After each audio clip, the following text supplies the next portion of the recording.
जन्म शताब्दी पुस्तक माला 61 डे 2 दुर्गति और सदगति का कारण हम स्वयं हैं। आइए परम पूज्य गुरुदेव की ऊर्जा को हृदय में अनुभव करें।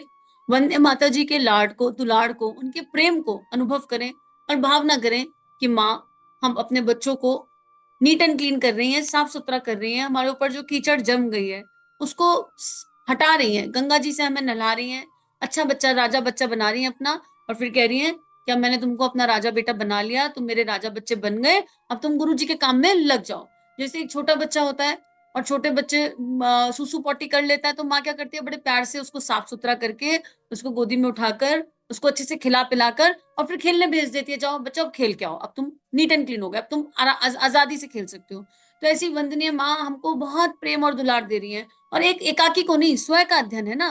तो जितने लोग सुन रहे हैं, जहां जहां तक ये स्वाध्याय जब जब जाएगा वो सब यही अनुभव करेंगे कि मातृशक्ति अपना प्रेम लुटा रही है और मातृशक्ति कह रही है कि मैंने संकल्प लिया है कि मैं अपने बच्चों को साफ सुथरा करके मानूंगी और वो कीचड़ धो के मानूंगी जिसकी वजह से उनकी दुर्गति हो गई।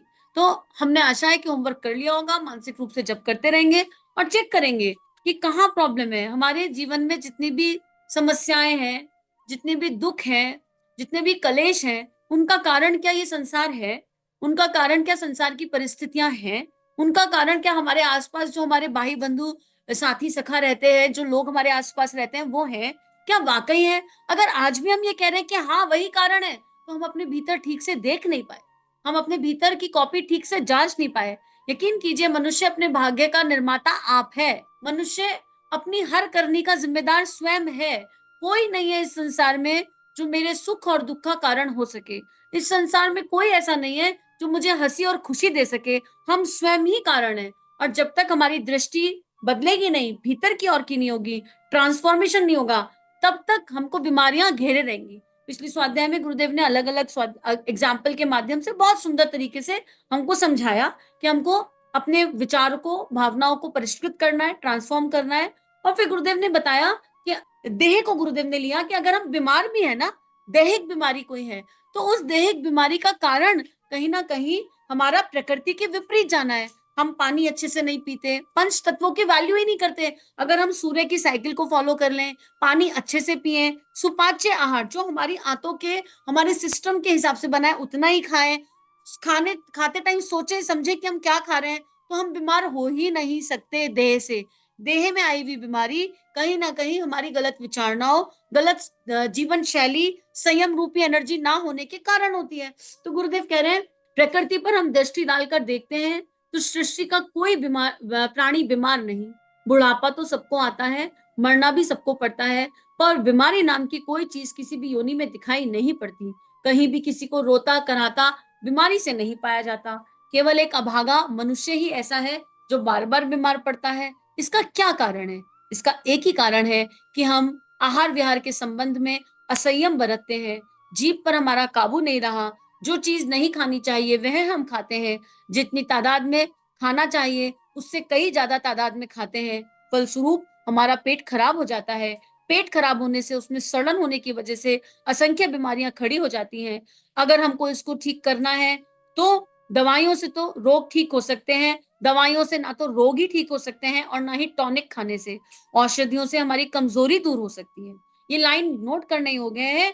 दवाइयों से ना तो रोग ठीक हो सकते हैं और ना टॉनिक, बीमारी नहीं ठीक होती। औषधियों से क्या दूर होता है? कमजोरी दूर होती है, टेम्परेरी वीकनेस दूर होती है, पर जो बीमारी की जड़ है वो दूर नहीं होती। तो अगर बीमारी को, रोग को ठीक करना है तो रोग की जड़ में जाना पड़ेगा। कौन सी बीमारियां आइडेंटिफाई करेंगे?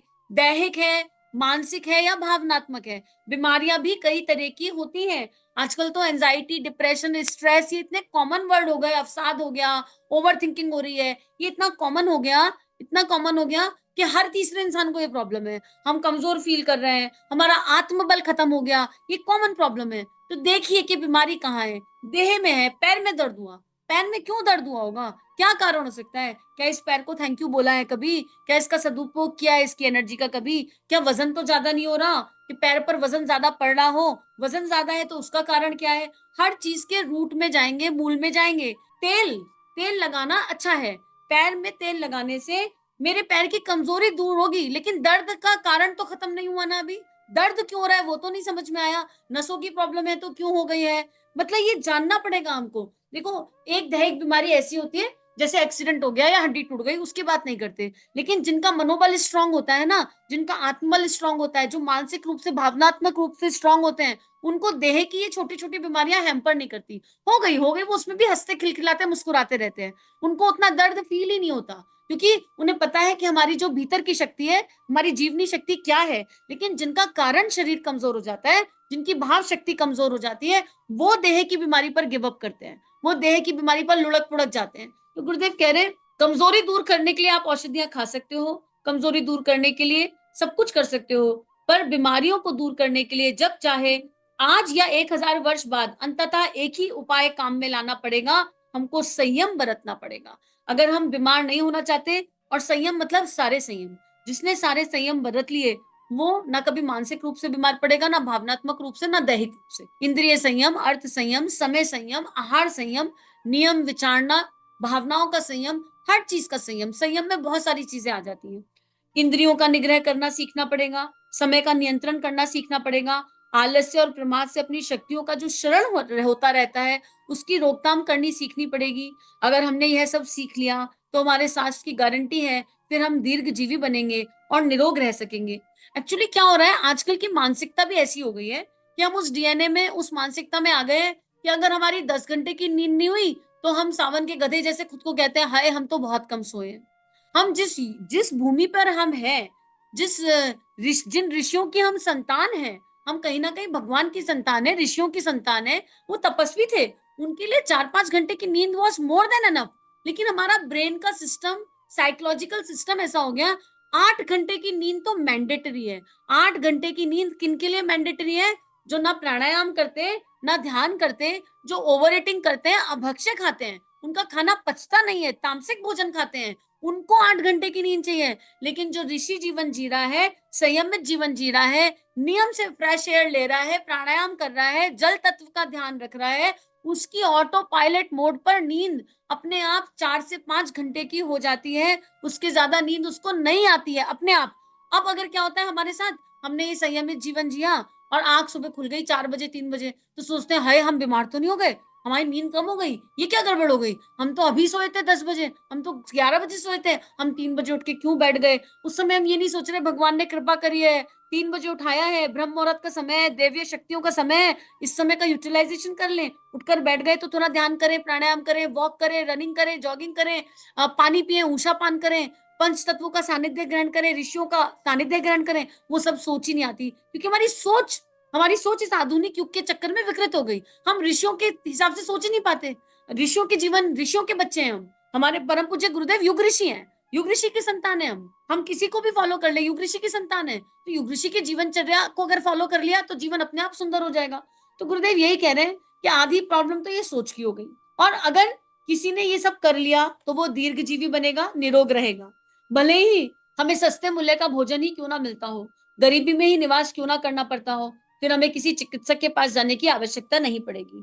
अगर हम संयम रूपी चिकित्सक की आवश्यकता की सहायता लेनी शुरू कर दें, तब यह आध्यात्मिक शिक्षा है कि हम अपने भीतर देखें और बीमारियों की जड़ काटकर दूर करें, असंयम को हटाएं, सुंदर स्वास्थ्य बनाएं। एक और प्रॉब्लम है आजकल की, अगर मुझको आयरन चाहिए तो वो आयरन मुझको आयरन की टैबलेट से मिलेगा, मुझे एप्पल से मिलेगा, अनार से मिलेगा। अब गरीब आदमी क्या करे, ना वो एप्पल अफोर्ड कर सकता, ना आयरन की टैबलेट अफोर्ड कर सकता, ना अनार। जितना जितना पैसा बढ़ रहा है ना, उतनी उतनी इस तरह की रिक्वायरमेंट बढ़ रही है। ये वाला तत्व तो इस वाले फल में ही होता है, ये वाली चीज तो इसमें ही होती है। और हम उस युग ऋषि की संतान है जिसने जौ बोकर, गाय को जौ खाना खिलाकर, उसके गोबर में से जौ बीनकर, एक छटाक रोटी खाकर इस संसार के सारे विटामिन मिनरल कैल्शियम एब्जॉर्व कर लिए। क्यों? क्योंकि वो सूर्य के उपासक थे।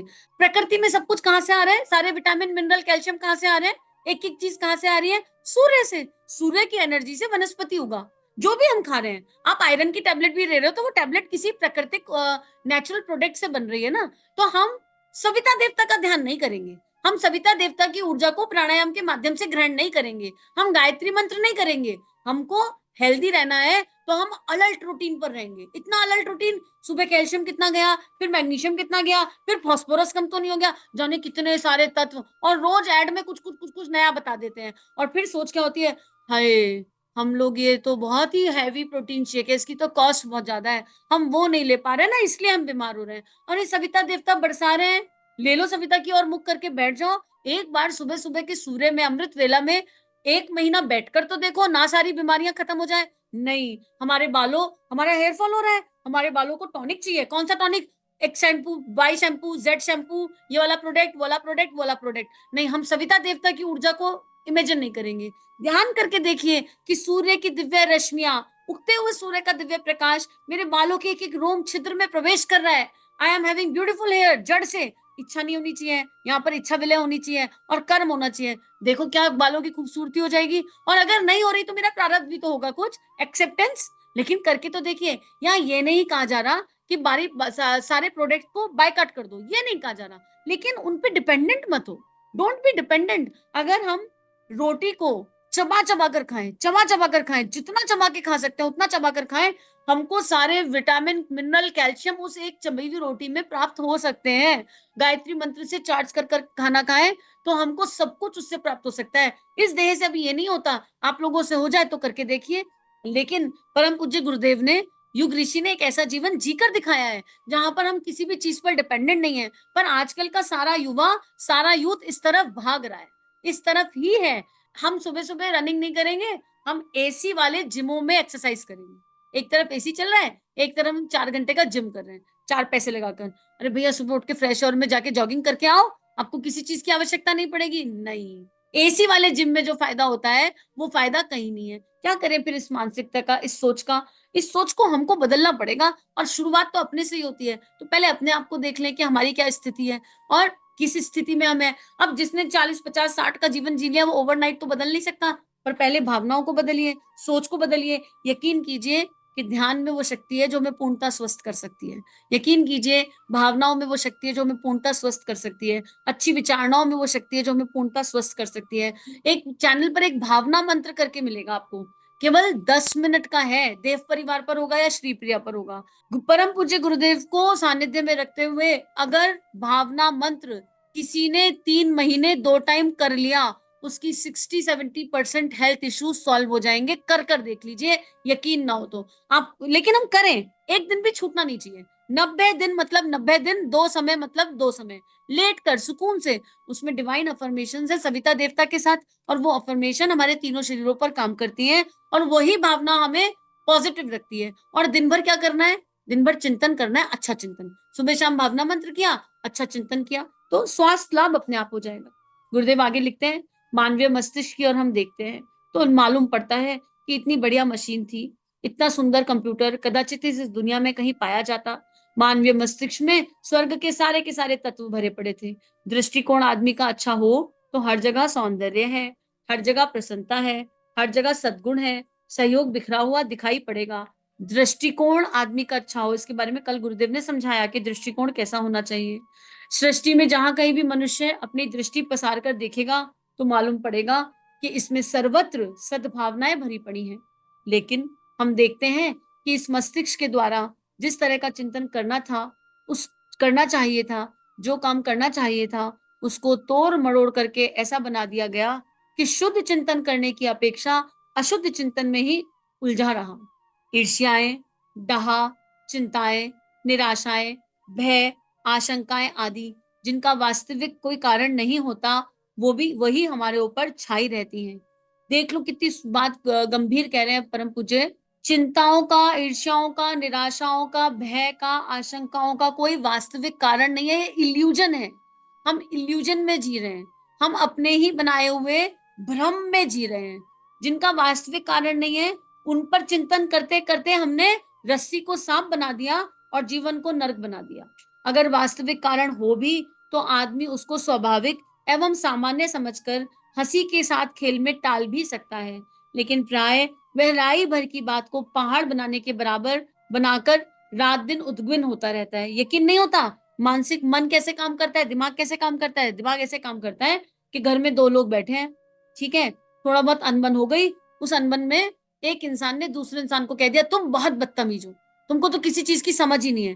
इतनी छोटी सी बात कही थी, हंसकर टाली जा सकती थी, पर हम पकड़ कर बैठ गए, अपने दिमाग में पकड़ कर बैठ गए। और जैसे ही वो इंसान सामने आता है ये तो हमको बदतमीज मानता है, ये तो हमको दुष्ट मानता है, ये तो हमको खराब मानता है। किसने खराब की? अरे हंसी में टाल देते, अरे ठीक है ना, सुधार कर लेंगे, कोशिश कर रहे हैं, पता है थोड़ी बेकार, थोड़ी कमियां सब में होती हैं, बताओ तुमको कौन सी बात से बदतमीजी लगी हमारी, हम उसको ठीक करने का प्रयास करते हैं। ये कहने में तो हमारा अहम आगे आ जाएगा, हम कैसे कह दें? अब अहम दूसरा बड़ा मानसिक विचार, अहम दूसरी बड़ी मानसिक मुश्किल, क्या करें, इसको कैसे घटाएं? तो परम पूज्य गुरुदेव यही कह रहे हैं कि हमने राई राई भर की बातों को इकट्ठा कर कर पहाड़ बना लिया है। अगर मस्तिष्क को ठीक रखा जाता तो इस मस्तिष्क के द्वारा भौतिक और आध्यात्मिक उन्नति के लिए जाने कितने द्वार खोल सकते हैं। देखो, चिंतन को, जो चिंतन है, जो विचारना है ना, वो ब्रेन में ही आती है ना, सूक्ष्म शरीर पर ही आती है। जब सूक्ष्म शरीर खाली होगा फालतू की बातों से, तभी तो श्रेष्ठतम सोच पाएगा। हमें पहले ये चेक करना पड़ेगा कि हमारे विचारणाओं में भरा हुआ क्या है। हमने इतना भर लिया, इतना संसार भर लिया, और उस संसार में भी लोग भर रखे हैं। दिमाग में अलग हर तरह के लोग हावी रहते हैं, फिर उन लोगों की बुराइयां और वो परिस्थितियां। हम इसको अपने दिमाग को फ्री करें, खाली करें, एम्प्टी करें, वैक्यूम करें। उसके बाद ये श्रेष्ठ चिंतन आएगा। अब कैसे एम्प्टी करें? नाम जब से एम्प्टी करिए, अपने ब्रेन में इमेजिन करिए कि हम आज्ञा चक्र से गायत्री मंत्र लिख रहे हैं, और आज्ञा चक्र से गायत्री मंत्र के अक्षर हमारी ब्रेन में जा रहे हैं। ओम अंदर गया, भूर्भुवः स्वा अंदर गया, और उसमें सुनहरा प्रकाश है, सविता का सुनहरा प्रकाश है। और ब्रेन में जितनी भी नसें हैं, जितनी भी वायरन है, अखरोट की शेप का ब्रेन होता है, तो अखरोट की शेप विजुलाइज करो। उस अखरोट की शेप में जगह जगह गायत्री मंत्र भर रहे हैं, काम करते हुए भी हर जगह। इतना गायत्री मंत्र भर लो अंदर आज्ञा चक्र से, इतना नाम जब भर लो, इतना इष्ट को भर लो, क्योंकि ये ब्रेन है ना, तो यहाँ पर अक्षर चाहिए। हृदय को अगर स्वरूप चाहिए तो दिमाग को अक्षर चाहिए। शब्द भ्रम है, दिमाग पर शब्द काम कर रहा है, शब्द से एक इमेज बनती है। मतलब बोला एप्पल, तो एप्पल की इमेज कर रही है। हृदय कहेगा एप्पल बड़ा मीठा है, भावना में मीठापन आएगा, लेकिन दिमाग में इमेज बनती है, एक साइंस है। तो हम अपने दिमाग को भर ले, किससे? पॉजिटिविटी से। कहाँ से लाएं? किराए पे तो मिल नहीं रही, खेतों में तो उगी नहीं है, किराए पे मिल रही है, सूर्य देवता दे रहे हैं, ले लो उससे। किराए पे मिल रही, सूर्य देवता कह रहे हैं मैं दे दूंगा, तुम लो। कैसे ले? गायत्री मंत्र से। तो भावना करो कि परम पूज्य गुरुदेव हमारे आंखों के सामने बैठ गए।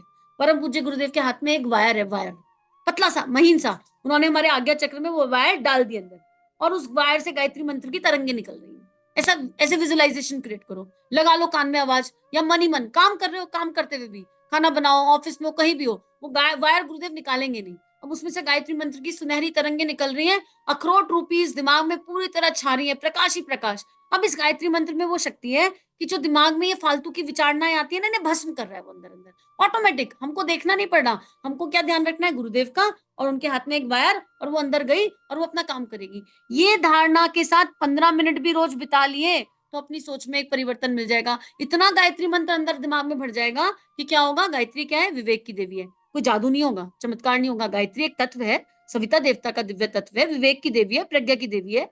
जैसे ही परचिंतन आएगा, तुरंत कहेंगे अरे यार, गायत्री की शिक्षा क्या कहती है, इसी के बारे में मत सोचो, गुरुदेव ने क्या समझाया ये मत करो। आत्मबल आ जाएगा। क्या होगा? क्योंकि हम स्वाध्याय तो सुन रहे हैं, ऑलरेडी सुन रहे हैं, अच्छी किताबें तो पढ़ रहे हैं, इंप्लीमेंट करने में प्रॉब्लम आ रही है। जब हम अपनी अखरोट रूपी ब्रेन को पूरी तरह उस दिव्य तत्व से भरने का अभ्यास प्रयास करेंगे, तो धीरे धीरे धीरे धीरे जो बाहर से इस तरह के चिंतन आते हैं, जो हमें चिंता देते हैं, भय देते हैं, निराशा देते हैं, वो हट जाएंगे। मान लो कोई फियर आया, तुरंत गायत्री रूपी शक्ति कहेगी बेटा भय करने की क्या जरूरत है, मैं तो अंदर बैठी हूँ, गुरुदेव का वायर अंदर जा रहा है, गुरुदेव का नाम लेते ही वो एनर्जी आ जाएगी, ईश्वर का नाम लेते ही वो एनर्जी आ जाएगी। और ये करके देखने से अनुभव होगा। विजुअलाइजेशन, ध्यान, ध्यान कह लो, धारणा कह लो, जप कह लो, चिंतन कह लो, आपको नाम जो देना है वो ले लो, लेकिन इस जप भावना के साथ जप करेंगे तो दिमाग पर प्रभाव पड़ेगा। मानसिक रूप से जो बीमारियां हैं वो अपने आप खत्म होने लगेंगी।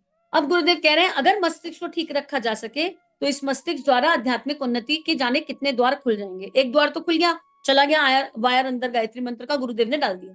यदि यह ना बन पड़े तो कम से कम इतना तो कर ही सकते हैं कि चारों ओर जो भय, आशंकाएं, निराशाएं दिखाई पड़ती हैं, उनसे बचने के उपाय तो कर सकते हैं। दरिद्रता। अब गुरुदेव कह रहे हैं सबसे पहला भय क्या होता है? पैसे की कमी। गुरुदेव कह रहे हैं दरिद्रता पैसे की कमी नहीं है, दरिद्रता पैसे की कमी का नाम नहीं, वरन मनुष्य की आंतरिक कृपणता का नाम दरिद्रता है। मनुष्य की आंतरिक कृपणता, छोटी सोच का नाम दरिद्रता है। गरीब कौन है? जिसने अपने आप को गरीब मान लिया वो गरीब है, सीधी सीधी बात है। अरे रोटी कपड़ा मकान मिल रहा है, अब मेरे पास मोबाइल भी है, ठीक है, मुझे पसंद आ रहा है 70,000 का मोबाइल और मेरे पास है 20,000 का मोबाइल, तो मैं गरीब। अब बताओ, गरीबी है, किसी के पास 1100 वाला भी होता है, 1500 वाला भी होता है। जितनी पॉकेट है उतना ही तो पांव पसारोगे। मोबाइल तो है कम से कम भगवान की कृपा से। कहाँ है 80,000 और 90,000 और 1 लाख और 1.5 लाख का मोबाइल देख रहे हो, उसके चक्कर में 20,000 के मोबाइल को ग्रेटिट्यूड नहीं डाल रहे हैं। तो गरीब हमारी सोच है, हमारी सोच है। हमारे घर में रोज अच्छा वाला खाना बन रहा है, बढ़िया वाला खाना बन रहा है, दाल चावल सब्जी रोटी बना के खा रहे हैं। पड़ोसी के घर में हर दिन पनीर बनता है, हर चौथे दिन। अब हम गरीब हो गए, इनके यहाँ तो पनीर बहुत आता है, बहुत पनीर बनाते हैं, बहुत पैसा होगा। अरे भाई पचेगा भी नहीं, तुम खा लो, तुम रोज से रोज पनीर खा के पचाया जा सके तो खा लो। दाल चावल सब्जी रोटी मिल रहा है, भगवान ने दिया है, तो दिक्कत क्या है? गरीब सोच है। और ये कहाँ से आ रही है? कंपैरिजन से। कंपैरिजन से। देखिए इस संसार में कितने लोग हैं जिन्हें भोजन नसीब नहीं होता। देखिए भगवान ने हमको कितनी अच्छी जगह पे रख रखा है, लेकिन हमारा कंपैरिजन ही खत्म नहीं होता। कृपणता और देने का भाव है नहीं, देने का भाव है नहीं। मेरे अकाउंट में 1 लाख रुपए पड़ा हुआ है, ठीक है, महीना है, बढ़िया चल रहा है, अच्छा अच्छा चल रहा है। कृपणता देखिए, मेरे पास एक रैंडम कॉल आता है, भाई साहब मेरा बच्चा हॉस्पिटल में एडमिट है, मैं बहुत गरीब इंसान हूँ, मुझे 40,000 रुपए चाहिए। आप क्या मुझे 40,000 रुपए देके मदद करेंगे? देख लो उत्तर। हमारे पास हर महीने सैलरी आएगी 1 लाख रुपए की, अकाउंट में 1 ही लाख है, इसके ऊपर कुछ नहीं है, हम दे देंगे 40,000? कृपणता। अगले का बच्चा हॉस्पिटल में पड़ा है, हम कहेंगे हमारे पास तो है नहीं इतनी व्यवस्था, बचे हुए 60 कम पड़ रहे हैं, बचे हुए 60 कम पड़ रहे हैं, हम नहीं दे सकते। और यहाँ पर कोई बंधन नहीं बांधा। आप कुछ लोग अपने आप को समझाएंगे, अरे 1 लाख रुपए दिख रहा है, इतनी तो ईएमआई जाती है, इतना तो ये जाता है। मैं यहाँ पर प्योरा प्योरा 1 लाख है, कोई ईएमआई नहीं है तुम्हारे ऊपर, इमेजिन कर लो, बिल्कुल फ्री हो, ये 1 लाख तुम्हारा ही है। 40 की जरूरत है सामने वाले को, दे दोगे एक बार में? नहीं दोगे। और कहाँ देंगे? अभी आ जाए फोन जहां पर हम सुपीरियर फील कर सकते हो। अब मैंने तुमको फोन कर दिया रैंडम, बहुत परेशानी चल रही है, 40,000 रुपए दे दो, एक में से 40 दे दोगे, गुड बुक्स में जाना है लोगों की। दान दान दान, इतने बड़े दानी हो गए हम। ऐसी वाली प्रॉब्लम है। कृपणता। कृपणता, जहां नाम होगा, लोकेशना होगी, नेम एंड फेम होगा ना, वहां एक में से 40 भी निकल जाएगा। जहां स्वार्थ होगा वहां एक में से 40 निकल जाएगा। आज बच्चे का मोबाइल खराब हो जाए, 1 लाख पड़ा है, अगले महीने आएगा पता है, बेटा कोई बात नहीं, चिंता नहीं कर, हम ईएमआई पे ले लेंगे, तू मोबाइल ले ले, तू मोबाइल ले ले, अपनी तू अपनी चीज ले ले। अगले का बच्चा हॉस्पिटल में था, 40 रिलीज नहीं हुए। 40, 5 भी रिलीज कर दे बड़ी बात, 10 भी रिलीज कर दे बड़ी बात। हाँ हम कर सकते हैं कॉन्ट्रीब्यूशन, कितना? 500 रुपए, 1000 रुपए। उसके बाद यहाँ पर भी नहीं, चलो तुमसे नहीं हो रहा, दिल बड़ा नहीं है, लोगों को इकट्ठा कर लो, 4 लोगों को इकट्ठा करके किसी से मिलजुल के करा दो, उसके लिए कुछ प्रार्थना कर दो, देने का भाव कहीं तो हो। हम नहीं दे सकते, जेन्युइनली नहीं दे सकते, हम क्या करें, हमारा विकार है। 1 घंटा बैठ के जप कर दो उसके लिए, भगवान उसके लिए व्यवस्था कर दो। हमारी कृपणता का हम क्या करें, पर आप उनके लिए, उस आत्मा के लिए जो श्रेष्ठतम सोचते हैं वो कर दो। कुछ तो करें, हम किसी शरीर से तो दे, हम कलेक्टिव एनर्जी इकट्ठी कर लें। पर हम इतने कृपण हैं कि हम कलेक्टिव एनर्जी लाएंगे कहाँ से? हमारे पास ऐसे लोग ही नहीं है। जैसे हम होंगे हमारे आसपास वैसे ही तो लोग इकट्ठे हो जाएंगे। तो गुरुदेव कह रहे हैं कि गरीबी सोच है, गरीबी सोच है। जो जहां पर है, अगर वो संतुष्ट है उसके अंदर, और उसके अंदर ये कॉन्फिडेंस है कि मेरा सब कुछ हो जाएगा, भगवान संभाल रहा है, तो उसको कभी गरीबी फील नहीं होगी। देने के लिए तो एक मुस्कुराहट भी काफी है। आप उस इंसान से प्रेम से बात भी कर लो, अपने देह से वहां चले जाओ, प्रेम के 2 बोल बोल दो, तो भी बहुत शक्ति हो जाएगी। थोड़ी सी श्री लेकर, अमाउंट मैटर नहीं करता है। तो गुरुदेव यहाँ पर हमको यही समझाना चाह रहे हैं। गुरुदेव कह रहे हैं हमने एक रंगीन चश्मा पहन रखा है, और हम उसी चश्मे से चारों तरफ देखते हैं। जिस रंग का चश्मा पहना है वही रंग हमको दिखाई देता है। पीलिया के मरीज को हर चीज पीली दिखाई पड़ती है, पीलिया के मरीज को हर चीज पीली दिखाई पड़ती है। अब हम कौन से मरीज है, हमको देखना है कि हमारी गरीबी कहाँ है, हम मरीज किस चीज के हैं। ठीक है। ठीक इसी तरह विकृत दृष्टिकोण होने पर हर जगह नरक ही दिखाई पड़ता है, द्वेष ही दिखाई पड़ता है, चारों ओर दुश्मन ही दुश्मन दिखते हैं, कोई अपना सहयोगी साथी तो दिखाई ही नहीं पड़ता। आकांक्षा और भय दिखाई पड़ते हैं, झाड़ी से भूत और रस्सी से सांप सांप निकलने लगता है। ये सारी कहावतें आपने सुनी होंगी। ये सब कुछ नहीं है, ये आकांक्षाएं केवल हमारे विकृत मस्तिष्क के चिन्ह है, जो अगर ठीक नहीं हुए तो दिक्कत हो जाएंगी। हमको इनको दूर करना होगा। जहां मन की इच्छा अनुकूल परिस्थितियां होने की बात है, वहां उससे भी ज्यादा महत्वपूर्ण यह है कि हम अपने मस्तिष्क को के चिंतन करने का तरीका सुधार लें। चिंतन करने का तरीका अगर सुधारा और संभाला जा सके, तो सामान्य परिस्थितियों में भी हंसी खुशी भरी जीवन को जिया जा सकता है। जहां, अब गुरुदेव यहाँ पर ये भी कह रहे हैं, जहां मन के अनुकूल परिस्थितियां हैं, अगर हमारे जीवन में ऐसी कोई प्रॉब्लम नहीं है, सारा जीवन बिल्कुल मन के अनुकूल है, सब कुछ एकदम ओके है, हर चीज इच्छा अनुकूल है, तो हमको भगवान ने एक बहुत सुंदर परिवेश में रखा है। यहाँ पर ज्यादा महत्वपूर्ण क्या है कि आज तो परिस्थितियां अनुकूल हैं, अब हम इसी समय में, इसी अच्छे समय में अपनी सोच को सुधार लें, ताकि कल को परिस्थितियां प्रतिकूल हो जाए तो भी हमको दिक्कत ना आने पाए। और इसके लिए ना ग्रैटिट्यूड एक तरीका है, कृतज्ञता का अभ्यास, इसके बारे में फिर किसी दिन बात करेंगे। लेकिन energy of gratitude, attitude of gratitude इस सोच को ठीक कर सकता है। आप बस ये देखो कि मैं दिन भर में किस किस चीज को कहाँ कहाँ थैंक यू बोल सकता हूँ, जड़ और चेतन। ये एक बार ऑब्जर्व करके देख लीजिए। जिसके अंदर थैंक यू की फीलिंग ने जन्म ले लिया, ग्रैटिट्यूड की फीलिंग ने जन्म ले लिया, उसके मस्तिष्क की वायरिंग अपने आप ठीक हो जाती है एक टाइम पर। चिंतन करने का तरीका अगर संभाला सुधारा जा सके तो सामान्य परिस्थितियों में भी हंसी खुशी भरी जिंदगी जी सकते हैं। संत इमर्सन कहते थे कि हमें नरक में भेज दीजिए, हम अपने लिए स्वर्ग बना लेंगे। शालीनता का दृष्टिकोण रखने वाले, उच्च दृष्टिकोण रखने वाले, वास्तविकता को समझने वाले इस दुनिया में हर समय हंसते हंसाते हुए पाए जाते हैं। तो आज का स्वाध्याय यहीं पर गुरु चरणों में अर्पित समर्पित करते हैं, और इस पर बहुत गहरा चिंतन कीजिए। चाहे इस ऑडियो को आपको 2-3 बार सुनना पड़े, सुनिए, और ग्रैटिट्यूड की एनर्जी पर खुद को लाइए। जैसे ग्रैटिट्यूड की एनर्जी पर कैसे लाना है, ये मत देखो मेरे पास कमी क्या है, ये देखो मुझे मिला क्या क्या है, बस इतना। ये मत देखो कि मेरे पास कमी क्या है, ये देखो कि मुझे मिला क्या क्या है। और इतना मिला, जब आप इसकी कैलकुलेशन करने लग जाएंगे ना कि हमको क्या क्या मिला है, इतनी सारी चीजें मिल जाएंगी थैंक यू बोलने के लिए, इतनी सारी चीजें मिल जाएंगी कि ये जीवन कम पड़ जाएगा थैंक यू बोलते बोलते। लेकिन अभ्यास प्रयास, हर चीज अगर प्लेटर पे रखकर दे दी जाए ना तो मजा नहीं आता। तो खुद चिंतन करिए, अपनी नोटपैड बनाइए, कॉपी बनाइए, और 1 घंटा बैठकर आज लिखिए, मैं किस किस चीज के लिए भगवान को, परिवार को, समाज को धन्यवाद दे सकता हूँ, दे सकती हूँ। लिखते जाइए, लिखते जाइए, लिखते जाइए, लिखते जाइए। और जब आप 1 घंटे बाद उठेंगे तो आपको लगेगा एक मेडिटेशन हो गया, एक डिवाइन मेडिटेशन हो गया। आपकी एनर्जीज पॉजिटिविटी की तरफ बढ़ जाएंगी। जब जब लो फील करें तब तक उठाइए और थैंक यू लिखना शुरू कर दीजिए, चीजों को ढूंढ ढूंढ कर, ढूंढ ढूंढ कर, ढूंढ ढूंढ कर। और आप देखोगे आपका आत्मबल जागृत होने लगेगा। ये एक अभ्यास है, ये एक प्रैक्टिस है जिसको हमें 3 शरीर से करना है, बैठकर नहीं, पेन कॉपी लेकर ही करना है। खाली सोचने से बात नहीं बनेगा।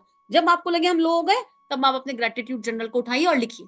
1 घंटा, आधा घंटा लिखते जाइए, लिखते जाइए। आपकी एनर्जी रेज हो जाएंगी, क्योंकि ये एक ध्यान है, ये एक मेडिटेशन है। आप यूनिवर्स में वो भेजेंगे और यूनिवर्स आपको शक्ति भेजेगा। इसको अनुभव करके ही जाना जा सकता है। तो सभी के लिए प्रार्थना, हम सब एक दूसरे के लिए प्रार्थना करें, और गुरुदेव से पूरे दिल से प्रार्थना करें कि गुरुदेव, ये प्रवचन आपके जन्म शताब्दी पुस्तक माला, ये पूरे संसार में हर किसी के जीवन को प्रकाशित करे। जो भी कोई रास्ता ढूंढ रहा है उस तक ये रास्ता पहुंच जाए। और अगर आपको उचित लगे तो ये ऑडियो जन जन के जीवन को प्रकाशित करते चलें, दीप से दीप जगता चले। इदम श्री सद्गुरुवे नमः, इदम श्री सद्गुरुवे नमः, इदम श्री सद्गुरुवे नमः। देव शक्तियों को नमन प्रणाम, समूह की इस दिव्य शक्ति को नमन प्रणाम। चलिए समाज में कुछ अच्छा बांटें। अगर ये वीडियोस आपकी लाइफ को कंट्रीब्यूट कर रहे हैं, ये भावनाएं आपके हृदय को स्पर्श कर रही हैं, तो इन भावनाओं को विश्वव्यापी बनाने में हमारी सहायता कीजिए। चैनल को लाइक कीजिए, सब्सक्राइब कीजिए, और पूरे विश्व में इस चैनल को पहुंचा दीजिए, ताकि संतों की लेखनी से जन जन का कल्याण हो सके। जय हिंद, जय भारत।